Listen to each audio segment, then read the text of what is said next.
Smarties, today we are thrilled to welcome Dr. Jane Thierfeld Brown and Dr. Lorre Wolf. They are college autism experts and they talk about so many important concepts in this episode. We're really excited for you to hear it. And pro tip, even if you don't have an autistic student, some of the things that they share, in fact, all of the things that they share are pertinent and important for all learners to think about as they are making a transition into college and for all parents to think about as they are guiding their learners through this transition. We talk about the need for parents to let learners make mistakes and not do all the efforting and work for them. We talk about the development of independence and we delve into a conversation of the DSM-V. We also chat about resilience and its connection to problem solving and employment. They also share with us about their updated book titled Neurodiversity and College, the Parent Guide for Autistic Students, as well as the differences in accommodations between high school and college. We would love for you to connect further with them, and you can do so on their website, which is www.collegeautismspectrum.com. We are excited to hopefully have them back on the podcast once their book comes out to chat even more about that book. We're excited for you to hear this conversation, Smarties. Let's dig in.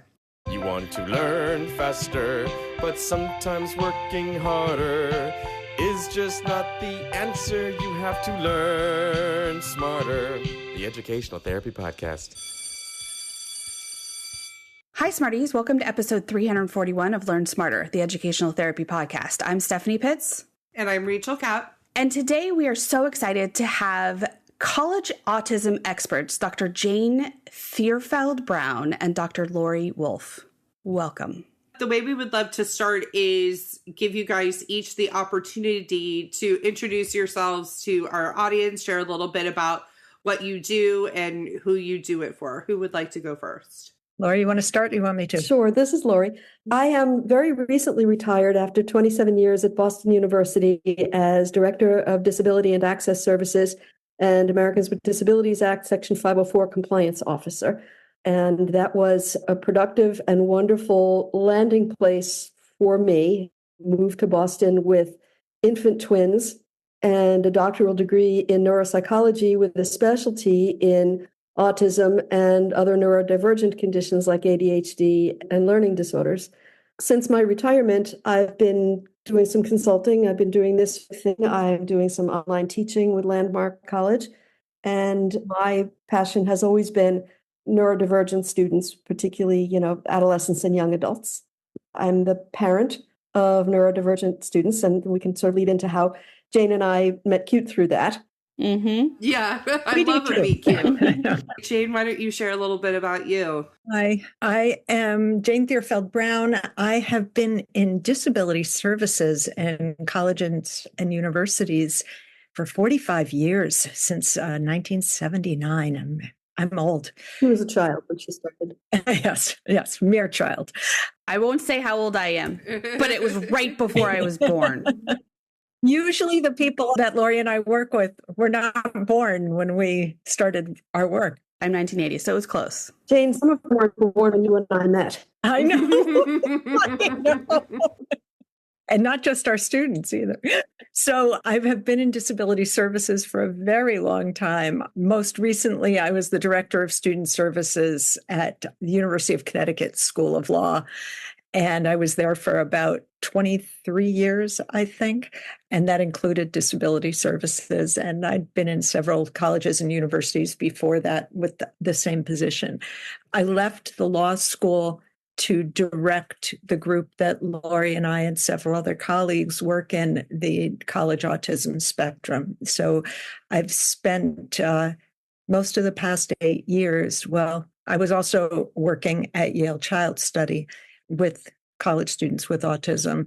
And I've spent most of the last 8 or 9 years working at colleges around the country, helping them start specialized autism programs, working with families about college choice and finding the right place for their student, and training colleges and universities and employers on working with neurodivergent adolescents and adults. I'll let Lorre tell the story of how we met. We've been working together since, is it 98 or 99, Lorre? Yeah, I think it was 99. Our professional organization, Association for Higher Education and Disabilities, has a listserv. And I was relatively new to the field. Again, I made the switch from being a clinician researcher to being a disabilities professional. And my very first student at BU was very autistic. And all of my training and everything that I knew about autism said, oh, no, this isn't possible.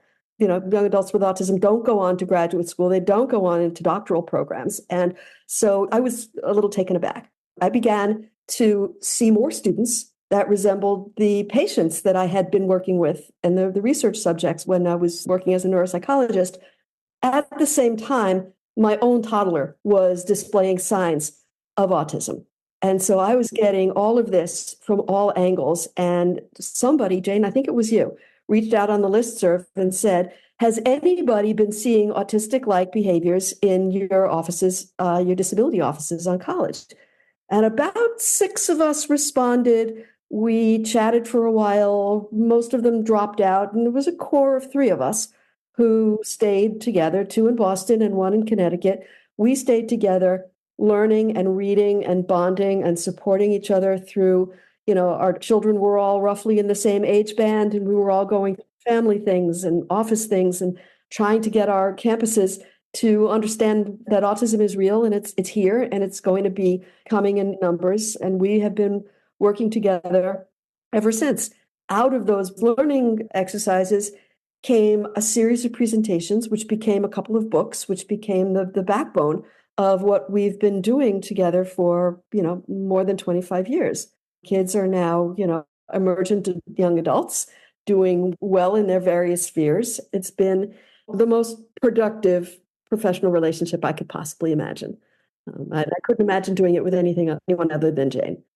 Me either. So I think it works so well, not only because we work very well professionally, but it's also the personal part that Lorre and I get along really well. But also, I don't think I mentioned in the introduction, I have a Fragile X family. If you're familiar, many people listening probably are not familiar, but I have a son who is very severely autistic, nonverbal, ID, and did not go to college.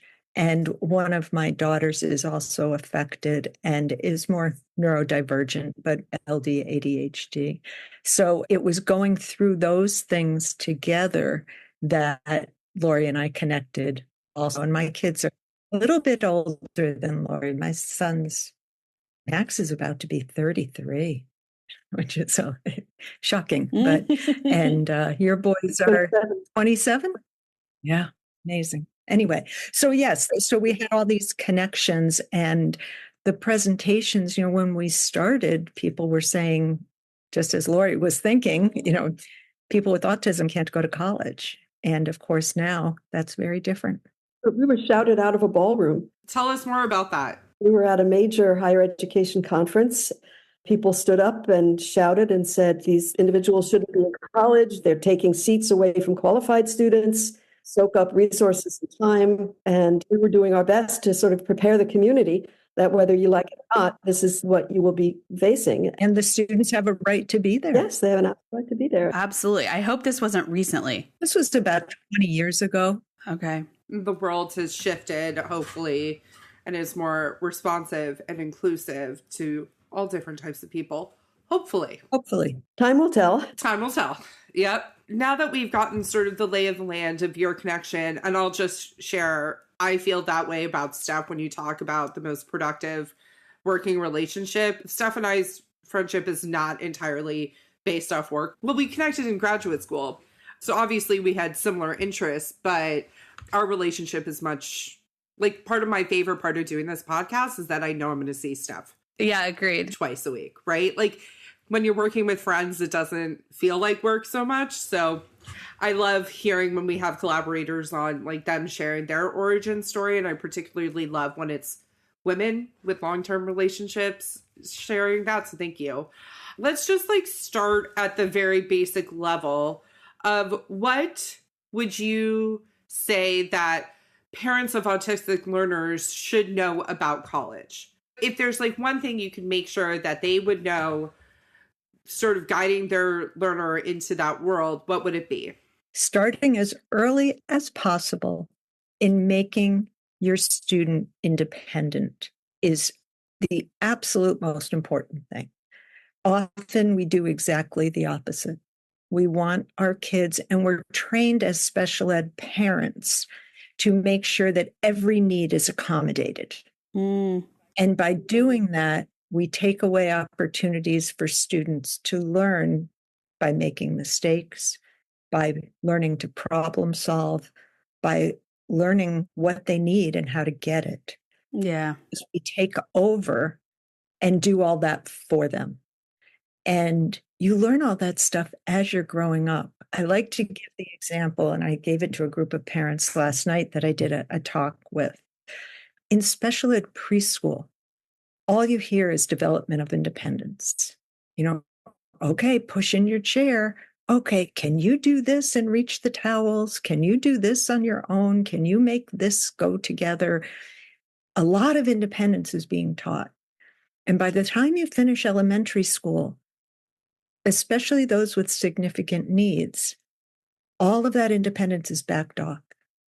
It's a mistake. And we see it again and again and again. And then by the time the student's getting out of high school, and Lorre and I say to them, you have to stop waking your kid up. Oh my gosh, then they'll never go to school. They'll never get, everything has gone so backwards. Never mind talking to families about doing their own laundry and making sure that people know how to take care of themselves, when you need to go to a doctor, when you need to take ibuprofen, or those kinds of things. And having that in the house in anticipation of not feeling well. Exactly. And also, as parents, we want to take care of our kids. And if your kid has any difference or disability, you want to help them even more. But what we don't realize is how much we're enabling and taking away opportunities for them to do things themselves. That really shows once a lot of our students try to launch. And, well, I had conversations yesterday with a college about a student who cannot cross the street. And they're very bright, and they're doing well in classes, but not all the classes are on the same side of the street. Jane, were you the anonymous poster on the autism community about that situation? Somebody posted that. I know, but I talked to the person. No, that wasn't me. But I was like, oh my gosh, and I kept saying, this is not adult behavior. Yeah. And the college can't send the campus police every time the student needs to cross the street. And I think that's probably the most declarative example I can think of. How do you go to college if you can't cross the street to get to your residence hall or your bus or your car or your class? It's the independence, and it's very hard for parents to back off because we're told that if we're not fighting and advocating, we're not doing enough. And that's just wrong, because a lot of school districts, students do get enough. There are some that don't, and Lorre and I see those all the time. But there's a lot that do, and families are asking for even more, which isn't always in the student's best interest. What I would add to that is that we ask parents to sort of really be realistic about where their student is. There are so many viable, wonderful opportunities for post-secondary education, and they're not all going away to a 4-year large university with a dormitory. Mm-hmm. We have fully online, we have hybrid, we have community college, we have vocational training programs, we have work. There are lots of options. And so trying to shoehorn a kid who maybe isn't ready to be independent, and the parent has a legitimate concern that they are not able to cross the street or fill their prescription or schedule a haircut. Maybe that student isn't ready for 4-year university, and to resist that urge that, my kid has to go to college, they have to go to college this way. There are so many ways that neurodivergent kids can be successful, and pushing them into situations that they're not ready for is really a very sad situation for everybody. If we were visual, I'd be applauding Lorre right now. Yeah, I mean, Steph and I are doing the sorority snaps. We're very much in alignment. We've had episodes of this podcast about alternative post-high school options, and it's interesting. I'm working with a student who, they boomerang around. So you graduate them out, and then over the years, like, something will pop up. The parent will call, or most often the learner will text and ask for what they need. And you see these cases where the kid should not have gone to four-year university, or better yet, they needed the gift of a year, but the year in a structured environment that would have allowed them structured independence and given them a little bit more of an opportunity to grow into themselves. Because we always say the learners we work with tend to be 2 to 3 years developmentally behind their peers. They need a little more time. These are neurodevelopmental conditions, and they do often need some catch-up time. So why should that catch-up time come at a price tag of $85,000 a year? Right, exactly. To learn how to live independently? That parent grief is a huge component factor in this. It is, but I think that's where Lorre and I connect with families because we've gone through that. And I have a kid who did not go to college. My son is not in college. You have to be realistic and accept your kids for who they are. I live in the Northeast. Lorre does too, where that's the question. Where are they going to school? Hey, we're in LA. Yeah, it's the same thing. Where are they going to school? But what I wanted to add in there is last night, I have a student that I've worked with for several years. She has autism. She has sparked multiple episodes on this podcast. And I was speaking with her mom last night. She is not ready to go to college. We know that. She's brilliant. She needs to be challenged, but it's not to go away, because one of the biggest things that we see as educational therapists is when the kids go away and fail, it's much harder to get them to ever want to go back. They don't ever go back. We don't want to make that mistake. And so what this mom and I were talking about was her own feeling of she goes to a private school where everybody else is applying to 4-year colleges and there's a lot of pressure. So hard. But for her kid, going to community college is the right answer. And it took her a lot to deal with the grief, the just understanding that her kid is not on that same trajectory right now. And she said to me last night, and I just think this is so fitting. She said, it took me a long time to let go. And now that I have, I will tell everybody, you've got to let go, because so many good things have now come of it. And now she's on this amazing trajectory that I think she'll be successful. And it feels exactly like your message. And I'm sure she's going to listen to this, but so proud of her, because that is exactly what we want for mom and kid. That's the kind of parent that I want speaking to other parents. Exactly. She's going to come on the podcast. Yeah, not the kid who's going to Cal Poly or Caltech. I want the one that's going to community college, because there's certain parts of the country where, of course, you go to a community college. Why would you pay tens of thousands a year to take the same classes? And there's other places where you're going to a community college. The shame. Honestly, Lorre and I know where all that good work happens, where all those good services are on a smaller group, is at the community college. That's where, if you really want to teach as a professor, you go to a community college. You don't do research, as much research as you do at Research One institution. So, that's the kind of mom. And I usually tell those students when they say, but what am I going to tell the kids? And the parents are saying, what am I going to tell the neighbors? And I just say, you say that they're taking a gap year and they might take a couple of courses. Mm-hmm. That's all. And that might give yourself that buffer. And wow, yeah, I took courses at the community college. It was great. So I stayed and I finished my degree.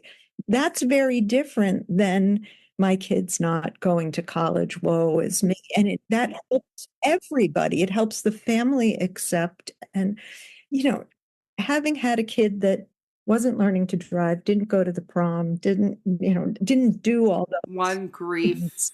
It is. It's one grief after another. Isn't getting a job, and people always ask us, so how are the kids? I mean, how are the girls? No, ask me how my kids are. You can ask Yeah. sons. It's a very different kind of thing, but what we refer to that is integrating disability into the family. We're not willing to do that. Your kid is always going to feel it. Your kid is always going to feel that either something's being hidden or something's being, really tried to gloss over because you're somewhat ashamed or not accepted, or, it's family dynamics. And it starts with parent acceptance. And then, of course, there's extended family too, and that gets complicated. But Tricky, yeah. But the numbers in college have changed so drastically. And there's so many families dealing with this that we need more available supports for families. And Lorre and I have done a lot of groups for parents, but we need more of them nationally, especially for more rural families, because they don't have the opportunity to talk to other parents like themselves. So true. That's what you really need. Hopefully the internet and the ability to bring those types of groups of people together can democratize support for them too, because you can now go and find a Facebook group. It doesn't matter where you live, assuming you have internet access, of course. Yeah, we've done a lot of those virtually too. One of the things that is concerning is that while we have, and you mentioned, wider acceptance and knowledge, and we have that, and that's a wonderful thing. We also are still hearing the backlash of this crisis of autism, this tsunami of autism. It drives families to accept that this is their journey and this is what they need to accept and navigate. We always have to be careful about that because the backlash against the autism community is always right below the surface. I did get that on Monday, and I didn't mention it to you because I think Lorre and I have already talked 3 or 4 times this week. You guys go on vacation together and stuff? We do. We go on work vacations, and sometimes we bring our husbands. Steph and I do the same thing. We go on to a conference, but really it's about seeing each other. Yeah. How far away do you guys? We're about 2 hours apart. This webinar that I did or training that I did on Monday, it wasn't at a university. It was a state agency, not my own. And the question was, isn't this drastic increase in the numbers really just an overdiagnosis? Isn't it gaslighting, trying to convince people that they're autistic? And I thought, wow, we're still doing that. Mm-hmm. And I had to explain that, no, it was not, in the different levels. And I think, the change in the DSM 11 years ago didn't really help us with that because, when we took away the PDD, NOS, and a lot of those other diagnoses, putting everybody under that autism umbrella, you get a lot of outside people looking into a person or a family saying, they don't really seem that autistic to me. Steph and I know what you're talking about. I actually had a cousin who worked on that decision. He's a PhD in disability studies, autistic himself. But can you share a little bit about what that decision was 11 years ago? Because I think the most recent DSM has had a big impact on a lot of things. So the DSM, the Diagnostic and Statistical Manual, is the Bible for insurance and psychiatrists. It codes different mental conditions, big quotes, big air quotes here with mental conditions. It codes them according to symptoms that have been derived from the world literature. And every, 5 or 6 years, they comb through the literature and they say, do we like this definition of depression, for example? Or has the literature turned its head around on that? ADHD. Do we want to keep it separated into hyperactive and inattentive subtypes? Do we want to lump them? So they go through the literature and they dice and slice and come up with different categories. As the numbers of autism were increasing, and the Center for Disease Control has done a very careful longitudinal analysis and has shown clearly that the rates of young 8-year-old boys in 13 different states has gone up. System. Are we simply coding too many people as autistic? Are we lumping everybody, appropriately? So they sat down and did it again. And they went through the literature, and there were things like Asperger's was separate from high functioning autism. was separate from pervasive developmental disorder. There were a couple of language disorders that were all grouped in the same pervasive developmental disorder category that probably shouldn't have been. And so when they did this, overhaul, they determined that there really was no meaningful difference in the literature between Asperger's and autism. So they said, great, we're going to get rid of Asperger's. We're not going to recognize that diagnosis. We're not going to use that diagnosis, which really sent a shockwave through the community of Aspies. People who identified this was their community, this was their identity, this was, how they represented themselves. This was how we all knew, if you've got Asperger's, you're Bill Gates or you're one of these geeky computer guys. We all recognized that. And when they got rid of it and they said, we're going to call everybody autistic and we're going to recognize that there's a spectrum of autism from mild to severe, and we're going to code you on that spectrum.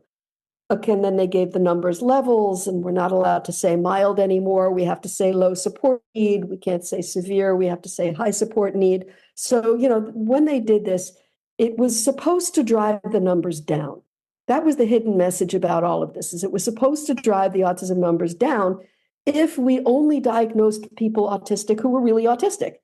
And those language disordered kids and those PDD, NOS kids, they go into different categories if they get categorized at all. But it had the opposite effect. The numbers have continued to climb, and they've accelerated, in fact, because now we're counting different groups of children. We're counting girls, we're counting children of color, we're looking in different areas.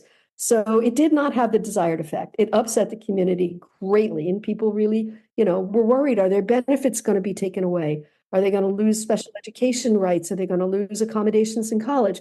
All of that has quieted, except now everybody is called autistic, which leads back to what Jane was saying. My son, and you say, that kid's not autistic. Yeah, that kid is autistic. He was and always will be. He was in the beginning, he is now. But you wouldn't know that unless you really knew autism. You talk a lot about resilience. Can you talk a little bit about resilience, both from the student perspective, but also I think from the parent perspective, and maybe from the professor experience as well? I think could be an interesting take. You want to start, Lorre? You want me to? Why don't you start? I'll do the color commentary. This is sort of how we do this. I'm just saying, Jane is me. Lorre, you're Steph. I'm always like, Steph, what would you add in? 100%. I'm laughing. I already knew that, immediately. Yeah, we already knew. Except you guys are maybe 30 years younger than we are? Something like that. Whatever. We still have the same dynamic. You guys are goals, though. Goals. Older mentors. Yeah. We need to write a book. We know, but we're not there yet. Gosh, that's how we started way back. My very first job, I was at the University of Rhode Island. It was so long ago that my title was Handicapped Services Specialist. Wow. That's how long ago it was. My second or third year there were a group of us, this was 70s, early 80s. Women's stuff was still really burgeoning at the time. And so we had a women's group. There were 5 or 6 of us who met for lunch every 2 or 4 weeks. I can't remember. And at the end of our first year, we got a journal article out of our group saying that between us, we had gotten 1 master's, 1 completed dissertation, so a PhD, 1 baby, and a journal article, which was pretty successful for 5 or 6 women, all around the same age. Anyway, as far as resilience is incredibly important for adults in general, for college students in particular, and for autistic college students or neurodivergent college students especially. We all know what it's like when you have a bad day. I mean, Lorre and I were talking with Stephanie before you came on, Rachel. We'd had some pretty challenging days today. I had the fire department at my house at 6:45 this morning, so it's been a challenging day. Lorre has. Lori's leaving on a scuba diving trip imminently. Realized everybody's equipment was broken. So does that mean you fall apart and you just stop everything and go into your bed and pull the covers up? Or does that mean you do what you need to do and you keep moving on? As adults, usually it means the latter. Many adults still have difficulty getting through some really tough times. And if you have some differences or some sensory issues, or if your brain works a little differently, you may have even more difficulty getting through some of those times. If you get a bad grade on a test, if a friend is really refusing to be friends with you, if you have a romantic interest, if it doesn't work out, all of those things that can really throw us.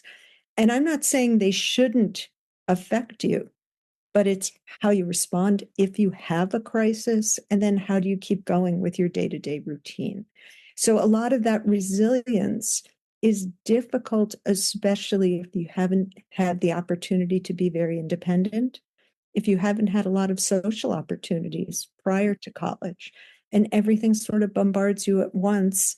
And then, oh my gosh, you're out of toothpaste. Mm-hmm. And you're not even sure where to go on campus to buy toothpaste. That's the kind of thing that we look at, that there's a whole host of things that incorporate resilience.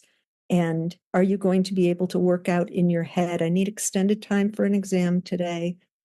I have to apply for that a week ahead of time to make sure Disability Services knows I need that extended time, because their office is giving 2,000 exams a semester. They don't know who has an exam when.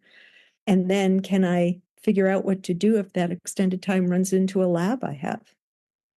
And I have to eat before I go to band practice or something. You see what I mean? You know. So much problem solving. Yep. It is. And yet the example we usually give, you're in special education. There's two teachers that are in the teacher's lounge first thing in the morning, getting coffee or putting their lunch away. And one sees the other and says, you know what, Kevin needs extended time for that test today. And the other one says, but there's that assembly he's really going to want to attend. Let's let him take the exam in the resource room this afternoon. Great. You tell the resource teacher, I'll tell Kevin. Good. Have a good day. They handled it. They're doing what the parent would want them to do. Don't stress my kid out before his test. But they've taken that problem-solving opportunity away from Kevin. And so that when all of that is always happening behind the scenes, often from the parents saying, don't put that on my kid. Mm-hmm. And I understand that. You don't want your kid getting stressed before an exam. But that's the kind of resilience that you learn. Yes, I'm having difficulty, but I can get through this. Let me do one thing at a time. And you learn strategies. Do I write things down? Okay, I called this person. Now I do this. Now I do this. It's a really important part of not only school, but employment. And really, you're going to college so that you can end up with a job. And if you keep just getting everything taken care of, I'm using air quotes, it's very hard to be prepared to be a good employee. Go ahead, Lorre. I think that cycling back to what parents can do to build resilience is to not jump to solve every problem, to ask, what are you going to do about it? Instead of, why did you do that? How are you going to solve this problem? Please tell the airport story. That puts it so well, please. We were presenting. I have twins, and I don't remember which one it was. I think it was the autistic one, but I don't really remember. I got a text. We were on a business trip somewhere. Presenting or getting ready to present. And I get a text from them somewhere in an airport, somewhere in the world, saying, I'm going to miss my flight. And my first thought as a mom is, oh, I got to call the airline. I'm going to tell them, hold the plane. He's coming. I'm going to call the pilot. I'm going to say, oh, don't take off yet. And then I settled myself down and I thought about it a little bit. And I said, well, what's my response? And I text back to the kid, run faster. And, it's that sort of thing. You have to let them have challenges that they have to figure out. And in a situation where it's safe, it wasn't the end of the world. If you missed the flight, I certainly would have booked another flight and he would have got home. I get that this comes from a place of privilege, but, you throw challenges at your kids and you let them figure out how to surmount that. Because as Jane said, that's really what college for everyone is supposed to be. It is absolutely what college for students with disabilities is. It's challenge after challenge after challenge. And there isn't that safety net that was there of special educator, mom, resource room. So preparing for that when they're very young, taking them places where they're not comfortable, pushing them out of their comfort zone and saying, I get that you're not sociable, but, this is what you're going to do this summer, or this is what you're going to do today, to really let them develop those skills and not be as consumed with keeping them safe and happy. I mean, obviously safe, but sometimes a little unhappy is necessary. It's about figuring out how you can tolerate it. As the parent, I always said I had cousins who studied abroad. I studied abroad, and they were nervous before going. I mean, we were all fairly sheltered kids. I didn't do laundry till I went to college. Okay. And my mother didn't want me to, by the way. It would upset her flow in the house. So it's like, I was good being more independent. It wasn't invited. But by the way, I can do laundry just fine now, just so everybody knows. I'm very happy for your children. Thank you. Thank you. You adopted a great mindset and you learned how to do your laundry. Well done. I figured it out. So one of the things that I said to them before they studied abroad, I said, look, if a problem can be solved by money, it's not a real problem. And having these opportunities to miss the flight, well, then maybe next time you'll leave earlier or you'll get TSA preached. Like, there's a lot of positive things that can happen. And you also build the confidence of like, okay, if I miss the flight, it will get figured out. I'm not going to be living in the airport. I've had to live in the airport, but I got through it. You've had some crazy airport experiences, but at the end of the day, what do you do when you don't know what to do? And that is what we're really trying to help them learn how to do. And that's the key. And I think that's what's difficult as parents. We want to run in and solve it. That makes them feel better, makes us feel better. And the more difficult thing to do is watch our kids struggle. And it's sometimes really hard to hold yourself back and say, this is a useful struggle. Nobody's going to be physically hurt. Nobody's going to. Now, of course, if you have somebody who is very fragile for whatever purpose, physical, mental, you don't want to put them in that situation, in a struggling situation. of course. But for students who are just very fearful of anything new or any break in routine, we have to try and move things a little bit. I always say, to the parents that were getting very stressed last night, you know what I mean, Lorre? Sometimes like in the second hour, the parents are kind of like, oh my gosh, they're going to be living with me the rest of their lives. We know it. And I said, we're going to do one thing a week or one thing a month, depending on what you and your son or daughter can tolerate, what your young person is capable of doing right now. They may in a week be able to do more than what they can do right now, or maybe in a month, or maybe in a year. But we have to start with something in order to get them ready for that next step. Because this isn't just about college. It's about work. It's about adulting. It's about having relationships. It's everything. That's sort of usually our last slide is goal is not the bachelor's degree. The goal is independent, successful adulthood. That's the goal. Sometimes that little goal of making them uncomfortable, I've had to do with even a game, just changing the rules for some kids that think that the rule is the rule and you can't change the rules, especially with Uno. That's a good one. To get them to change the rules a little bit might put them in that uncomfortable zone. And if that's where you need to start there. One of the things that we often talk to students about is a lot of our very bright autistic students are really perfectionistic. And it's very hard for them to hand in an assignment or hand in a paper or even hand in a test after the time is up. And just being able to do some things that get them comfortable handing in things on time. Because in high school, a lot of students that we're talking about, a lot of neurodivergent students have an accommodation of extended time for everything. That doesn't happen in college. You may get extensions for one assignment or one course, but you don't get a blanket. Everything can be handed in late whenever you want, as long as it's before the end of the semester, which I see a lot of high school students doing. And we really encourage people to start fading that early in their high school career because it doesn't do them any good. I usually give the example to families like, has your boss ever said, okay, we've got a really big project coming up. It's going to take 3 months and we're all going to have to work. Oh, and you get 6 months. Nope. Nobody's ever going to allow that. So how do we get people ready for the idea that they're going to have deadlines? I had a learner once that I had to go to the school and say, I need you guys to stop with the extended deadlines. I remember that. This was not like I just decided this on my own. This was me saying it to my learner, me saying it to the parents, and ultimately saying, like, this is not serving her. It's enabling her, and she can meet the deadlines. But if she always knows that there's an extended time up, it's just not my favorite accommodation. But the school is doing what the parent is asking of them. So I had to get agreement from everybody with the knowledge that she may miss some things. Like, there might be some zeros and there might be some late work. And can we all tolerate that?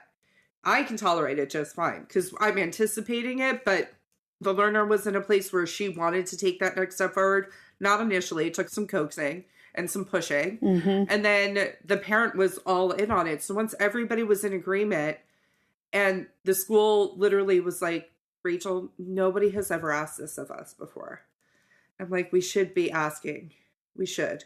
We ask all the time for so many students. And sometimes we really have to say to the high school faculty, you have to stop because I know they really want to help. That's what it is. Yeah. But that's not helping. And it's easier for them instead of taking 4 phone calls from the parents. That's why the parents have to be the collaborative partner in that particular decision. Have to know your audience with those types of things. Because some parents are just never going to be amenable to quote unquote failure. Yeah. Especially when we can step in and help. But that's certainly not our role as educational therapists. Our job is to teach them independence. And that's one of the realities of independence is a deadline. What is your book called, or do you want to tell us? Neurodiversity and College, a parent guide for autistic students. First edition was The Parent's Guide to College for Students with Asperger's. Oh. It was a long time, yeah. Then it was changed to students on the autism spectrum or something. As, as the DSM changes names, books have to change. Yeah. Yeah, you have to readjust. Okay, you have a book coming out, Neurodiversity in College, a parent guide for autistic students. Tell us about that book. First of all, when does it come out? Go ahead, Lori. It's the second edition. This is an updated version of a book that we wrote in 2009, 2010. But the world of college and autism has changed so much since then that it was screaming for an update. We hope to deliver the draft manuscript to the publisher on Friday, and we're hoping for a May 1st publication. That's exciting. Very excited. Tell us some of the main ideas of the book. We want to hear more about it. Well, the first book that we wrote together was for professionals. We wrote it for our peers, for faculty, for administrators, to understand autism and to understand how it played out on campuses. But really, we continued to work with parent groups and with parents and realized that the transition from high school to college is so critical in the life of an autistic student. If it's a great transition, it has a much different prognosis, if you will, than a poor transition. And that a lot of that starts with what we talked about at the beginning. What school did you land up at? How did you choose? What are the expectations? Is the student ready? And we said, out of the parent presentations and conversations we were having, why don't we write a parent book? And so it has a very different tone. It always did, because we're parents of quirky kids. The 4 of us who wrote this book all have kids who land somewhere in, what we would call the spectrum, certainly back then. And so we wrote it with a parent tone. That sort of, we know you want to do this, but this is, what we suggest you do. We had vignettes about students who were making predictable mistakes, and we ended each chapter with a student who had solved that problem. So it was a very different book. It was a lot more fun to write than the scholarly book. And we always wanted to do the second edition. There were some issues with the previous publisher, and we had to get the rights to the book. And the minute we got the rights to the book, we found a new publisher and went into the revision. We've added a new author who's new to our College Autism Spectrum team, Amy Rutherford Moody. And we've been having fun updating it. And again, the landscape has changed. Jane, how many college programs were there in 2009 versus now? I have to go at the beginning. In 2000, just when we were, still in the infancy of our presenting and writing, there were 2 programs. In 2005, there were 4. In 2008, there were 15. And it didn't change much. These are specialty programs to support autistic students within regular colleges. And yeah, it didn't change much. And then over the years from 2008 on, right now there's over 100. Wow. So it changed drastically. And there's a professional association called the College Autism Network that just works with the college programs and does trainings and all. There's actually a training this afternoon at 3 from them. And yeah, the book really breaks things down so that people know what to do in 9th grade, in 10th grade, in 11th grade. When you take a tour, what do you do? Who do you ask? Different questions do you ask? Things like that, that parents especially, well, parents even who have brought a neurotypical student to college, this just feels different, because they're bringing someone with different needs to college. So what do I do? Who I talk to when I'm there? What are my options? And this is the student speaking, what are my options? Mm-hmm. And for the parents, what do I do? So we try and take people through, because people don't understand how different the accommodations are from high school to college, and how it's, in high school, it truly is a push system. All of the interventions are pushed out to students. But in college, it's a pull system. You have to access all the accommodations yourself. They're not pushed out to you. And you have to be ready to do that and have to be able to self-advocate. And that takes some time to learn. That it does. You have to know that it's coming. The family has to know, because that first meeting with the disability services officer, when they realize that the laws are different and the practices are different, is a shock.